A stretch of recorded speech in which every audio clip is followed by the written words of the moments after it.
C'est une situation exceptionnelle, en ce sens qu'aujourd'hui, ce coup d'État au Niger est en train de remuer toute la sous-région ouest-africaine. Il n'y a pas de pays aujourd'hui qui ne sent pas les effets collatéraux de ce coup d'État. Tenez, dès l'annonce du coup d'État, la CEDEAO a pris une décision. Cette décision de faire une intervention militaire au Niger pour restaurer Bazoum dans ses droits, dans ses fonctions de président de la République. À mon avis, c'est une décision très rapide, très précipitée. À la limite, c'est une décision dangereuse que d'aller tout de suite faire une intervention militaire au lieu d'aller à la table de négociation. Il faut aller connaître quel est le mobile, quelle est la raison qui a poussé la junte au pouvoir actuel de réaliser ce coup d'État. Appelons chat un chat, c'est un coup d'État, c'est un coup d'État comme on le dit. Et ils ont tordu le cou à l'ordre constitutionnel. Mais ce qui m'intéresse le plus aujourd'hui, c'est la décision, c'est le caractère de la CEDEAO face à la situation. Je disais tantôt que c'est le volet social qui m'intéresse. Parce qu'aujourd'hui, le Niger est comme, on va dire, un carrefour. Le Niger est un partenaire privilégié du Bénin en termes de commerce, en termes de transit de nos marchandises vers les pays de l'Interland aujourd'hui. Vous voyez, la population, notamment même la population de Malanville aujourd'hui, souffre beaucoup. Au Bénin, nos bonnes dames qui sont à Tokpa, partout dans nos grands marchés, n'ont plus la possibilité de se faire livrer leurs marchandises. Vous voyez, sans parler de flux. Vous voyez, aujourd'hui, nous faisons beaucoup de commerce avec le Niger. Et aujourd'hui, tous les camions sont bloqués à Malanville. Voyez-vous, ça va avoir un coup sur l'économie béninoise. Nous le sentons déjà. À Cotonou, c'est encore mieux. Quand vous allez dans les périphéries de Malanville, de Kandy, etc. Et même à Parakou, les gens sentent beaucoup les effets collatéraux de ce coup d'État. Dans certaines discussions avec beaucoup d'autres analystes politiques, j'ai l'habitude de dire que ce n'est pas Talon, le président de la République du Bénin, qui va en guerre contre le Niger. Je crois qu'il appartient à une communauté. Donc, il a jugé qu'il faut suivre la raison du plus fort. Si vous voulez la décision de la CEDEAO. Bon, quand chacun se lève pour dire de façon personnelle, c'est le président Talon qui veut aller en guerre contre le Niger, je prends ça avec pincette parce que il est un chef d'État, c'est un chef de gouvernement. Est-ce que lui-même, de façon personnelle, si c'était le Bénin qui avait un problème avec le Niger, connaissant le président de la République, qui est un homme d'affaires, vous savez, quand vous vendez des œufs et que deux personnes se battent, vous n'avez pas envie d'aller les séparer. Du coup, c'est un homme d'affaires, il sait un peu quelles sont les répercussions nettes et systématiques d'une crise en deux pays, surtout quand le pays vous sert par rapport au pays de l'Interland, etc., etc. Vous voyez. Donc, c'est mon avis, je peux me tromper. Si ce n'est que le président lui-même, est-ce qu'il allait prendre la décision d'aller frapper le Niger? Encore que ce n'est même pas possible. Ça ne peut pas être une guerre entre deux pays. Donc, du coup, le Bénin, j'avais peut-être souhaité que le président de la République et toute son équipe, qu'ils essayent quand même de voir ce qui est possible sur le plan social. Aujourd'hui, on a annoncé un couloir humanitaire. Moi, j'ai encouragé ça. C'est très bien parce que les gens n'ont plus 3 repas par jour. Les gens n'ont plus de quoi manger. Encore que la rentrée scolaire, c'est presque même période dans la sous-région. Donc, les enfants iront à l'école. Qu'est-ce qu'ils mangeront? Qu'est-ce que les parents iront vendre? Trouver de l'argent pour faire subvenir aux besoins des enfants qui vont à l'école. C'est une interrogation. Donc moi je pense que j'encourage fondamentalement le Bénin de choisir cette option de couloir humanitaire.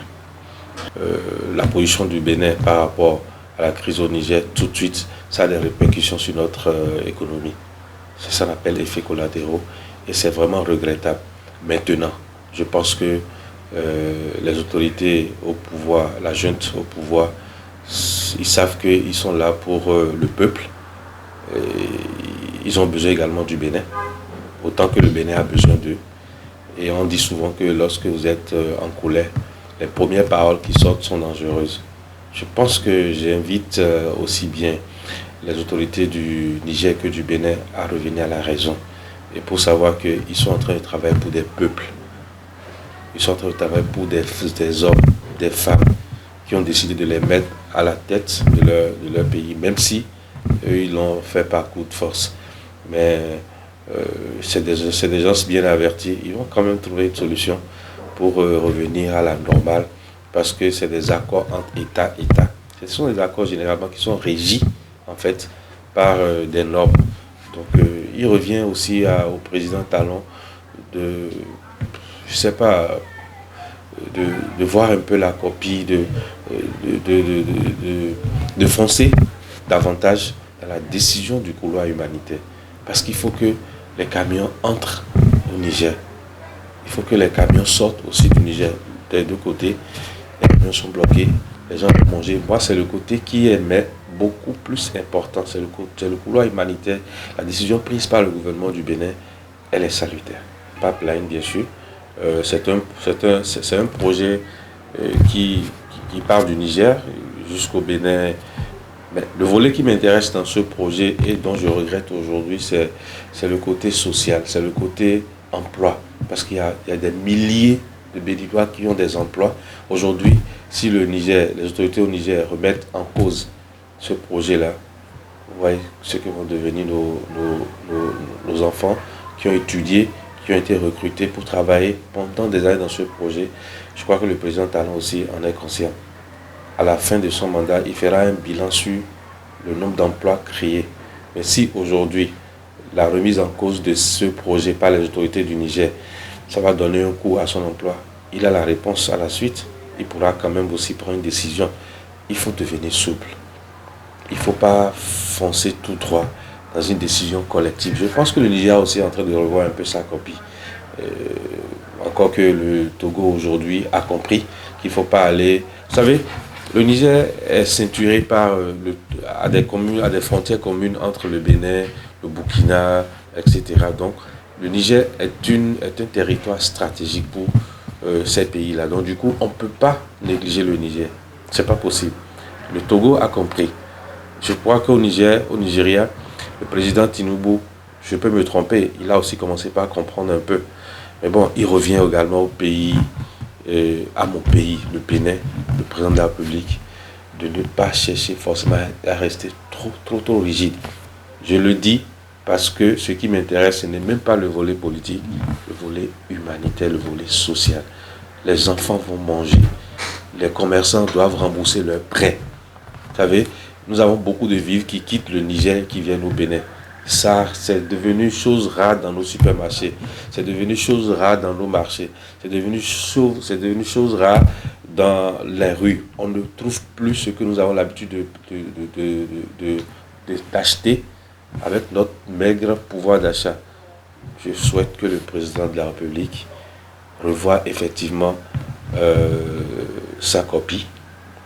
Il n'a qu'à voir les 12 millions de Béninois et les 30 et quelques millions de Nigériens et dit qu'est-ce que je peux faire pour ces deux peuples. Il y a une réponse, il y a une solution. Je sais compter sur le président Talon parce qu'il est de cœur, c'est quelqu'un de cœur, mais il est dans un ensemble, la CEDEAO. Est-ce qu'il n'y a pas de dispositions à prendre pour quand même assouplir la peine, la punition au Niger? Je pense qu'il y a des solutions. Un appel à lancer à la junte, au pouvoir au Niger, c'est d'éviter aussi à l'emporte-pièce de prendre des décisions hâtives. L'histoire est têtue. L'histoire peut rattraper à tout moment. Parce que aujourd'hui, ils remettent en cause des contrats par le passé. C'est de la même façon que demain, tôt ou tard, quelqu'un d'autre peut revenir remettre des contrats, remettre en cause des contrats qu'eux-mêmes ils ont signés pendant qu'ils étaient encore aux affaires. Qu'ils prennent la mesure de la situation, qu'ils pensent plus, qu'ils acceptent même le couloir humanitaire que des pays limitrophes leur proposent, parce qu'ils sont là pour le peuple. Si j'ai un avis à donner, un conseil à donner aux autorités béninoises, c'est de tendre également la main à la junte et peut-être de façon pacifique, vous allez régler point par point tout ce qu'il y a comme goulot d'étranglement, tout ce qu'il y a comme problème. Je dis objectif final, le social.